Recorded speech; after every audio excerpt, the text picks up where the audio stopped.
Dear students, see last time we started lesson number 7, that is system of particles and rotational motion. Now first we defined center of mass. Now then we derive the equation of center of mass of a two particle system. Generally two particle system we consider in one dimension. Then we derive equation of center of mass of a n particle system in one dimension. Okay. Now then we have to derive center of mass of a rigid body. Now first see what is a rigid body. Okay, see a rigid body is a system of particles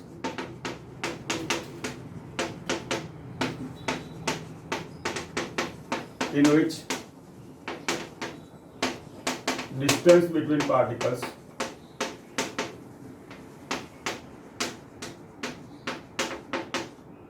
remain invariant or constant. Okay. Now rigid body is a spatial system of particles. Why? See here they says that the distance between the particles remains invariant. What is the meaning of invariant? Constant. They do not change. See 100% rigid body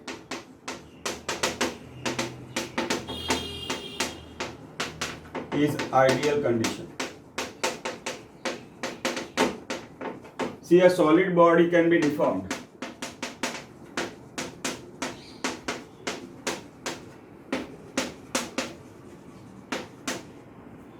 But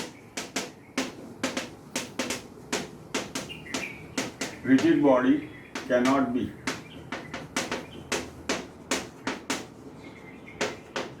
Okay? A solid body can be deformed, but a rigid body cannot be deformed. So, but for practical purpose, okay, for all practical purpose, solid body can be considered as, okay. So a system of particles in which the distance between the particle remain invariant or constant is called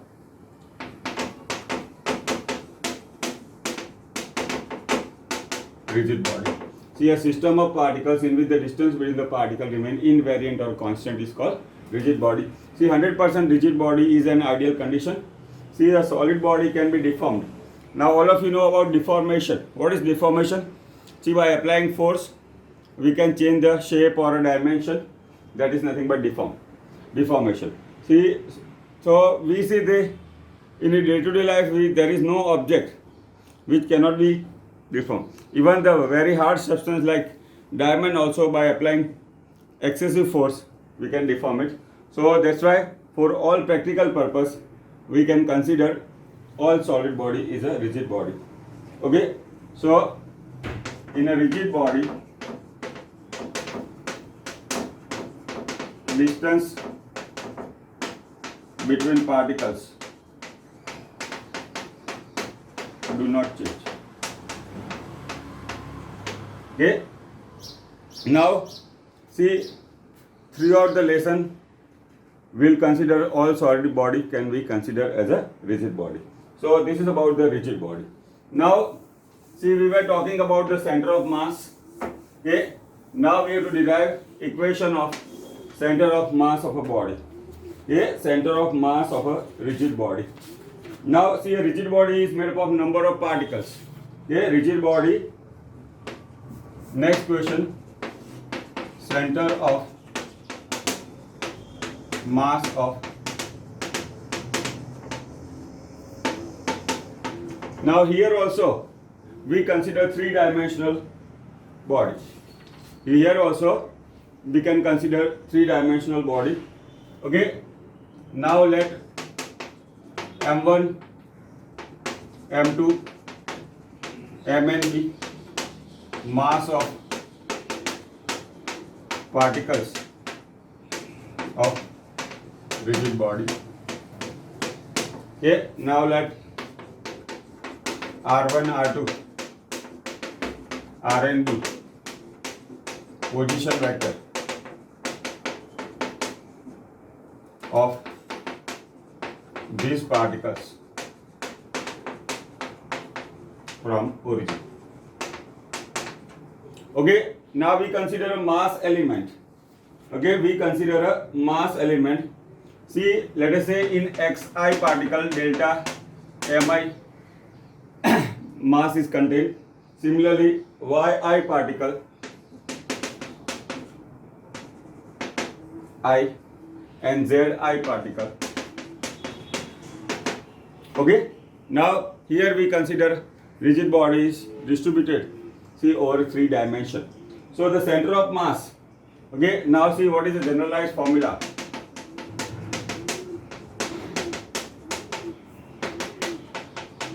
See here YCM and ZCM. See, generally we can write RCM or R, but that indicates that it is a center of position. R vector R is a position vector of center of mass. So we can write X component. Okay, XCM sigma MIXI upon sigma MI. Okay, we can consider X component as sigma MIXI. See YCM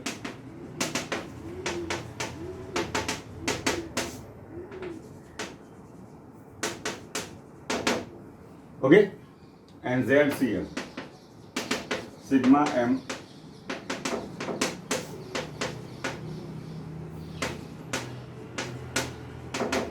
okay, but see the denominator part.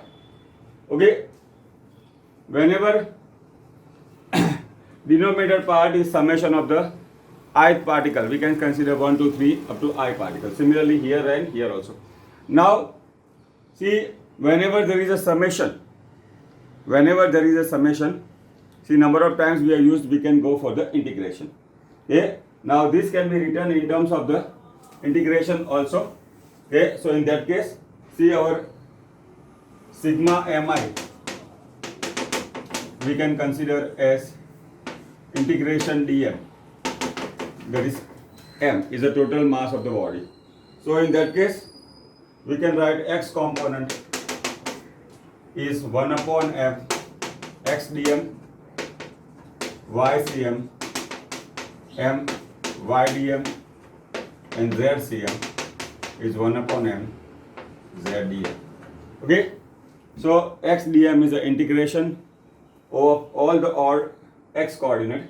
Similarly y 1 upon m ydm is the integration that will give the y component of the center of mass, and zcm will give 1 upon m zdm, that is the integration, okay, that will give the z component of the center of mass. So this is how we can obtain the center of mass of a rigid body.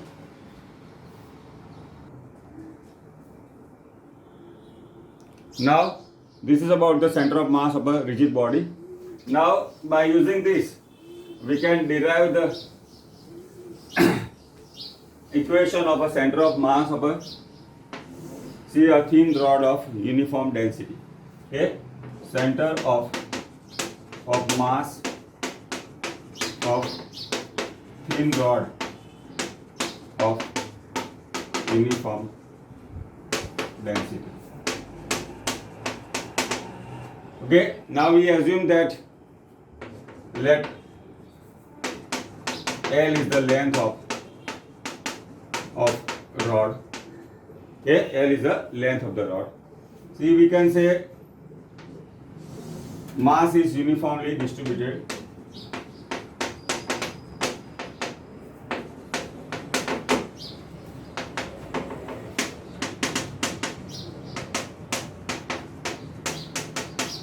over entire length.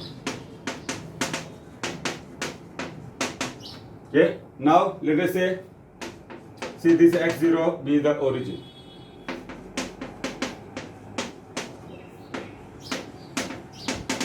Okay, now suppose I consider a small section of mass dm at a distance x to the right of the origin. Consider a small section of mass dm at a distance x plus from origin. Now here mass is uniformly distributed over the entire length. See, at this is x is equal to x. See, the origin, right to the origin we have considered positive. Okay, let us say this is plus x. See, we can have a similar mass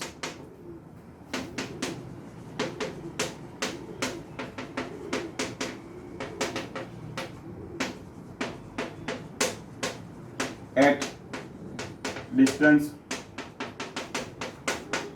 left to origin. Okay. Now from origin we have considered distance plus x, that is right, okay, to the origin, and that section have a mass dm. See, by symmetry we can have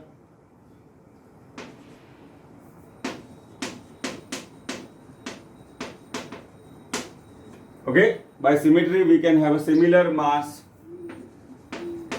dm at a distance x is equal to minus x.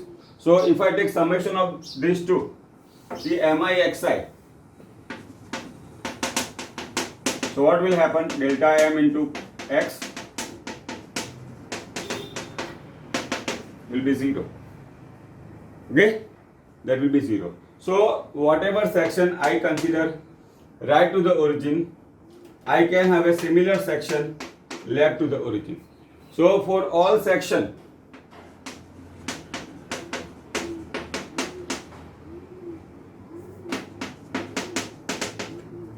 we can have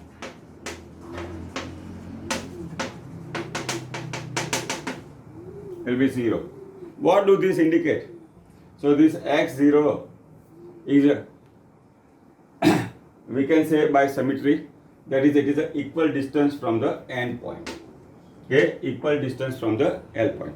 Now equal distance from the end point. So what we can say? We have considered L is the length of the rod. So what will be the distance of the origin? So it will be L by 2. Here also from this end also will be L by 2. So we can say center of mass will be located at L by 2 distance from any end. Okay, so we can say that the center of mass of a rod of uniform density is located at a distance of L by 2 from this end, we can say, or from this end also we can say L by 2. So this is about center of mass of a rod, thin rod of uniform density. See here we consider the length is very large compared to the other dimension. Okay, so this is how we can obtain center of mass of a thin rod of uniform density. Now see, there is another method also for deriving this equation. See, that we'll discuss in the subsequent topics.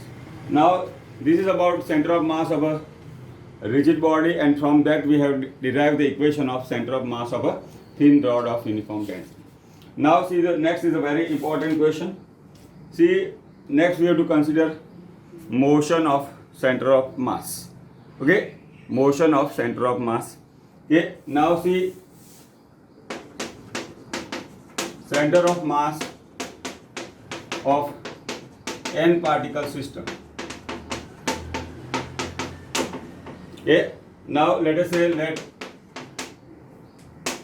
m1, m2, mn be mass of particle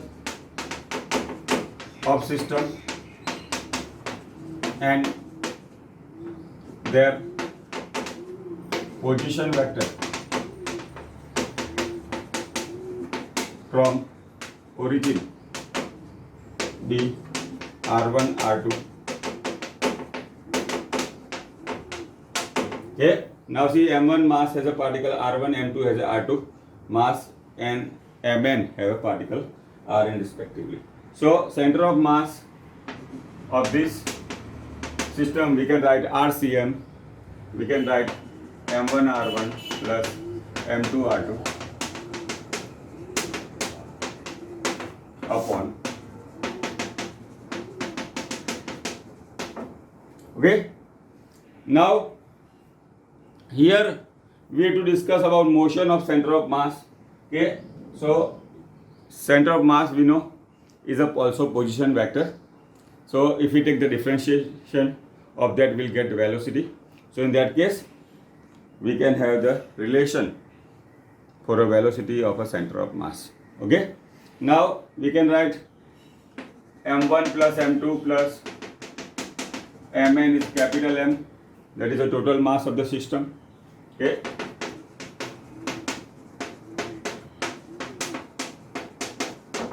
So we can write RCM M1 R1 plus M2 R2.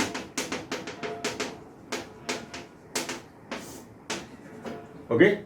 Why? Because we have considered M1 plus M2 plus Mn is capital M. Now we can write M into RCM M1 R1 plus M2 R2.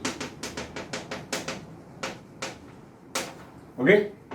See here again we can say M1, M2, Mn is the mass of the particle of a system, and R1, R2, Rn their corresponding position vector.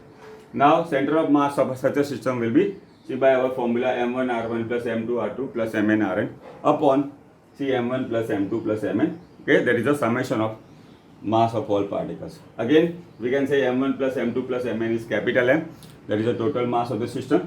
So we can write like this. M I take on the left hand side. Okay, M into RCM is M1 R1 plus M2 R2 plus. Now here we have to consider motion of center of mass of the system.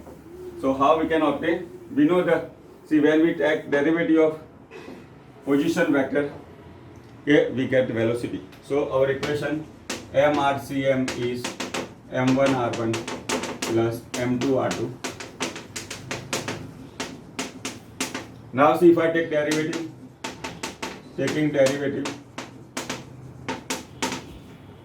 with respect to time, okay, we can write M drCM M1 dr1 by dt, M2 dr2 by dt,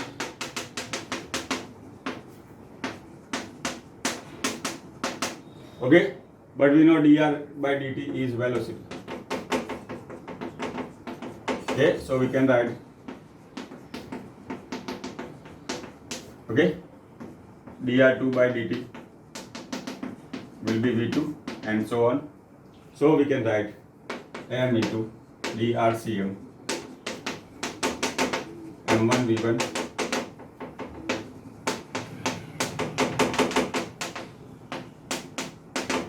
okay.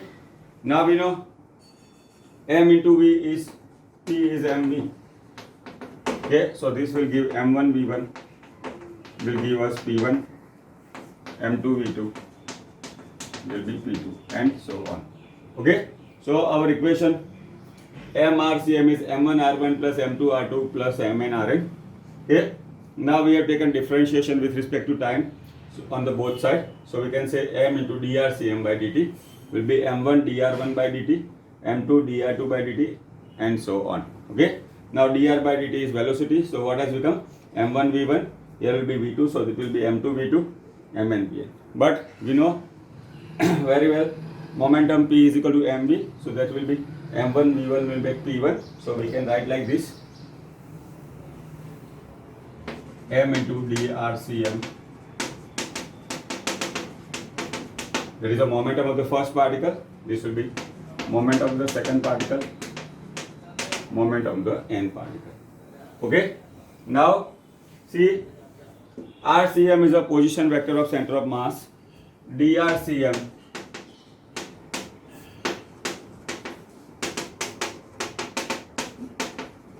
Okay, that is nothing but velocity of center of mass. Okay, so we can write m into VCM, P1 plus P2. Okay, now see here we are talking of center of mass of a system of particle. Now see here P1 plus P2 plus Pn is capital P, that is a total linear momentum of system of particles. Okay, that is m into.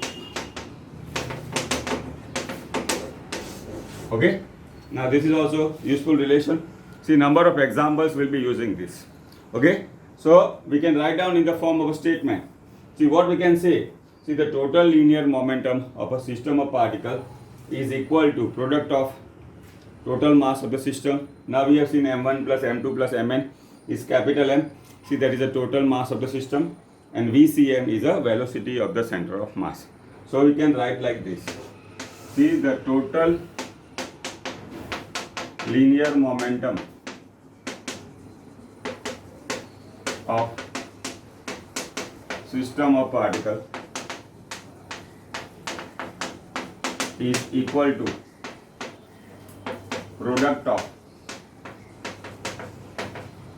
total mass of system and velocity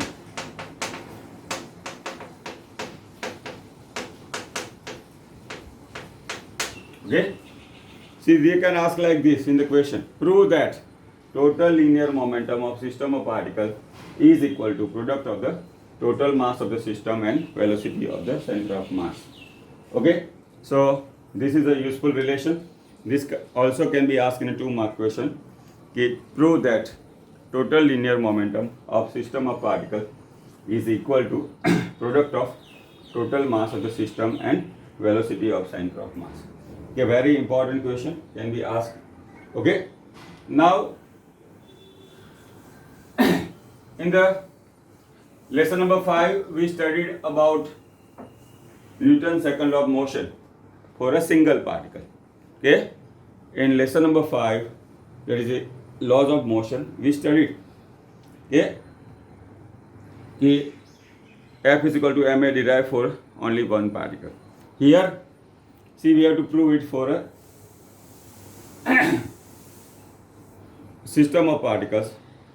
Okay, and we'll see that while deriving this, we have to take the help of the third law, okay, of Newton's laws of motion, and we'll try to establish the interdependence of Newton's laws of motion.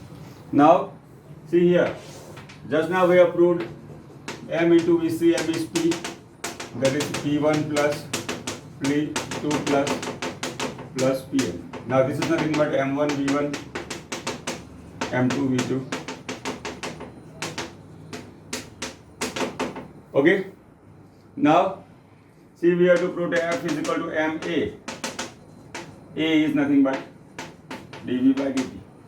See, we have got mv. So if I take derivative again, we will get m into dV by dt. That will give the acceleration.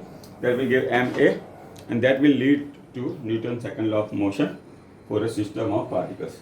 Now, see, by taking derivative,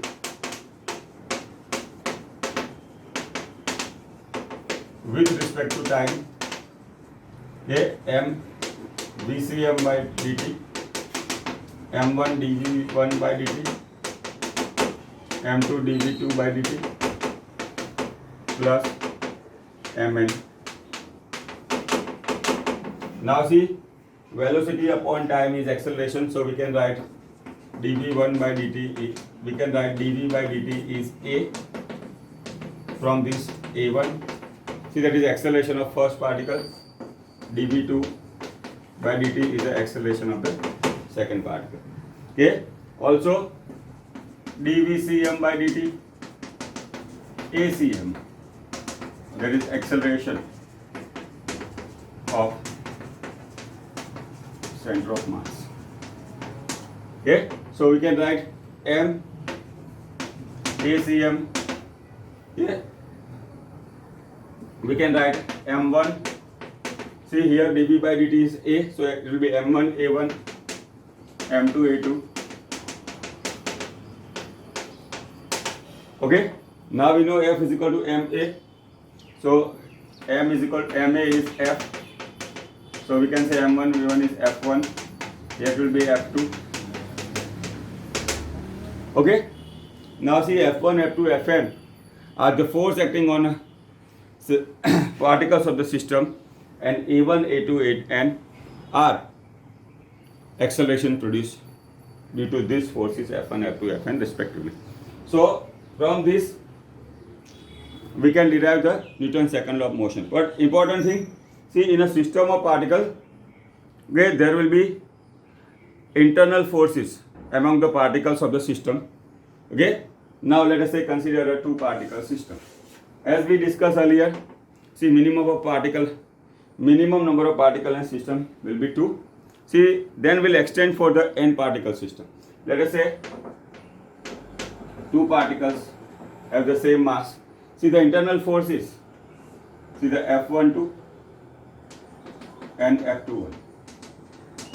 Why? Because their mass is equal. We can consider this force to be equal and opposite, okay, by Newton's third law. That is, action and reaction are equal in opposite. So what is the resultant of these internal forces? 0. Okay, that is nothing but Newton's third law. So we can consider that resultant of internal forces among the particle of system is 0. Why? By taking the help of Newton's third law of motion.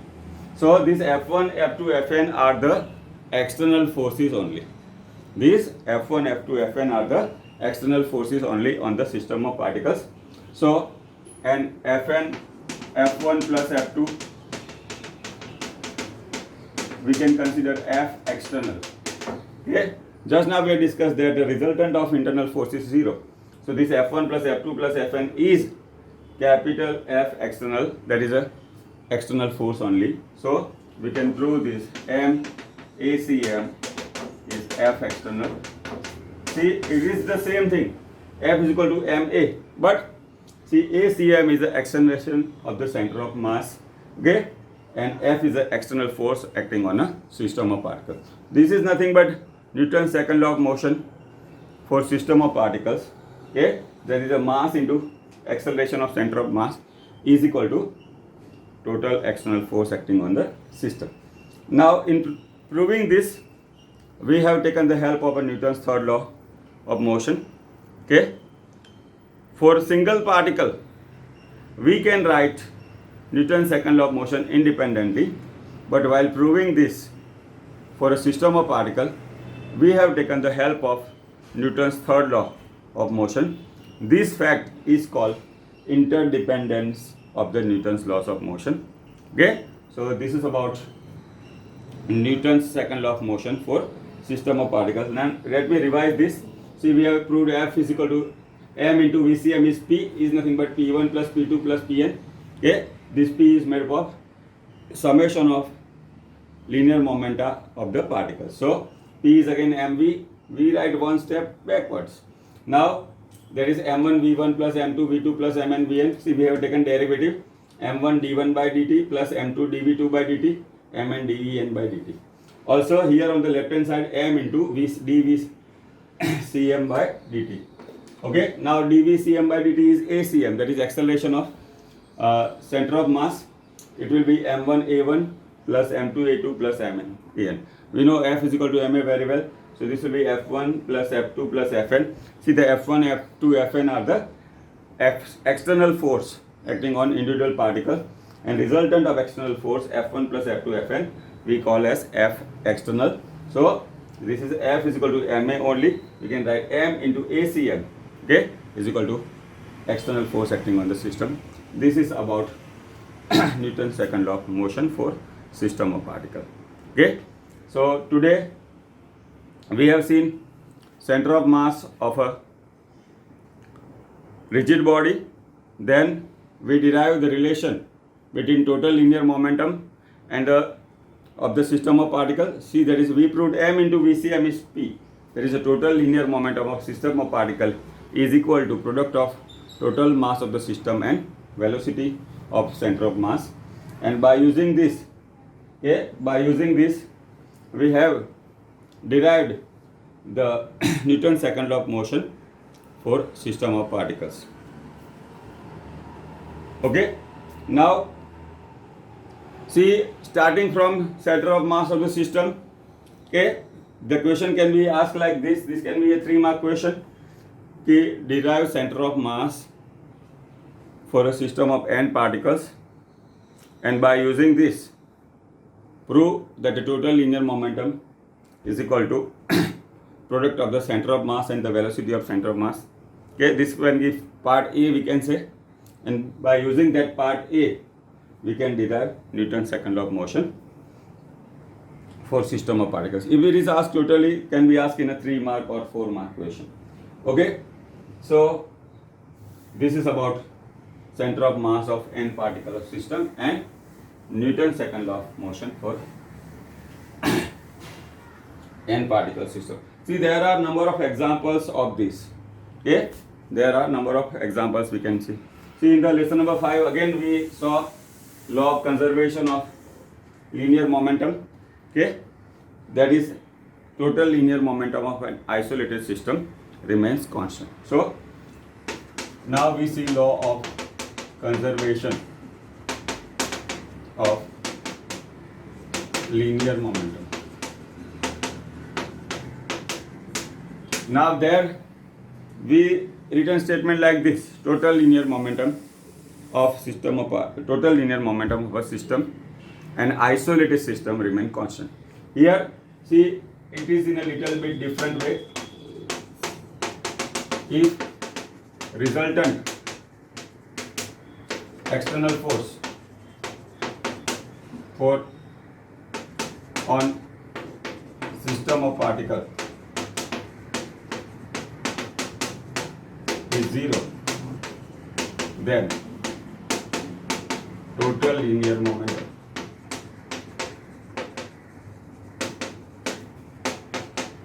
system remain constant. Now see the statement: if resultant force, external force acting on a system is 0, on a system of particle is 0, see the total linear momentum remain constant. See, just now we have seen MACM is F. F is nothing but dP by dt. Na? Okay, now see, if F external is 0, dP by dt is 0, and we know, see, we have seen earlier also, very useful mathematical relation: whenever a first derivative of any quantity is 0, that quantity becomes constant. That is, P will be constant. Now this can be understood by taking a simple example. Okay, now suppose a chemical bomb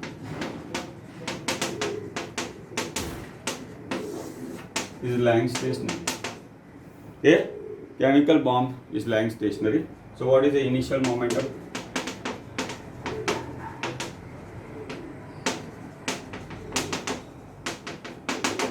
Now, due to some reason, let us say this chemical bomb explode. See the different particles, different fragments, let me say, moves with different velocity. Yeah?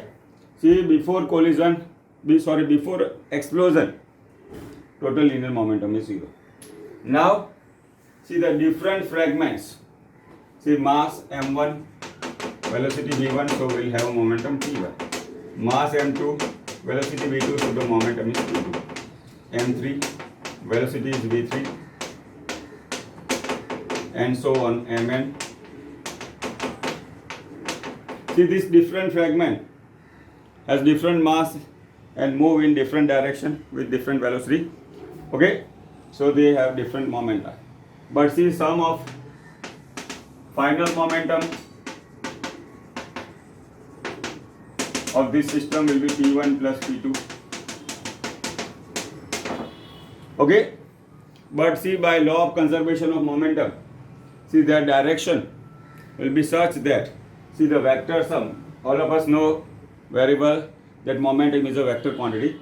So the total linear momentum of these fragments will be such a way it will be equal to initial momentum. Okay, this is nothing but law of conservation of linear momentum. Now see, then the question arises. Initially the bomb is at rest. See the kinetic energy half mv square is 0. Why? Because initial velocity is 0. Now the different fragment moves in different direction with different velocity. See, then half mv square. This first part will have a half mv square, half m2 v2 square, and so on. So if I add this, it will be a non-zero value. It will be a non-zero value. Okay. So the question arises, when the bomb was stationary, no kinetic energy initially, how this energy has came? Now, without spending energy, we have got lot of energy. So in that case, it is violation of law of conservation of energy. But we know the law of conservation of energy is a universal and fundamental law. Each and every process taking place in the universe, it has to be followed. So, how we can understand this? See how this energy of the fragments has came. See, actually it happens like this.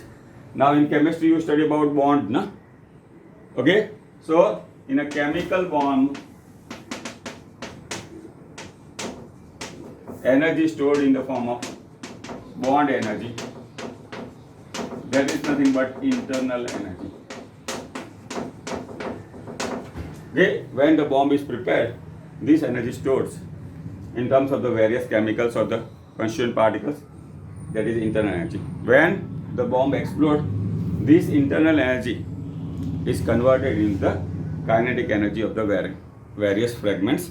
See, and the law of conservation of energy is satisfied. Okay, so this is about law of conservation of linear momentum for system of particles. In lesson number 5, we consider for one object. See, we have proved it for system of particles, and we also saw that is a one sort of special statement of law of conservation of energy. Okay, next time we'll proceed further. Thank you.